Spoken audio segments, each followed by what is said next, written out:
মতো যদি আমল হয়, ওই আমল যদি অল্প হয়, সে আমল আমার আল্লাহ তাআলার দরবারে কবুল হবে। জোরে বলেন ঠিক কিনা?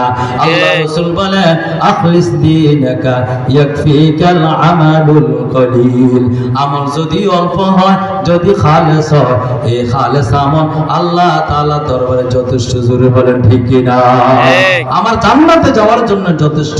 আমার ভাইরা, এই দিনই পরিবেশে আসলাম, দিনের কথাগুলো শ্রবণ করলাম, আমাদের আমল করার দরকার। জোরে বলেন ঠিক কিনা? আমল বেশি বেশি করে করবেন কিনা? আমল বেশি করে করতে হবে। আল্লামা শেখ সাদী রহমতুল্লাহ আলাইহি বলেন, জ্ঞান শিখলাম, বয়ান শুনলাম, সব কিছু করলাম, কিন্তু আমল করলাম না, তাহলে আমার মতো নাদান আর মূর্খ আর কেউ হতে পারে না। জোরে বলেন ঠিক কিনা?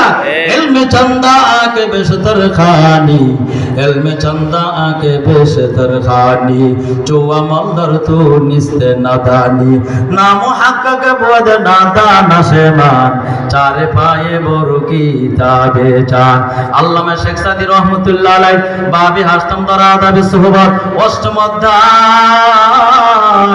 আল্লামা শেখ সাদী রহমতুল্লাহ আলাইহি বয়ান করেন, ইলমে চন্দা আকে বেশতর খানি, जो अमल दर तो निस्ते नादानी, ना मुहक्कक बोध नादान शेमान, चारे पाए बरु किताबे चान।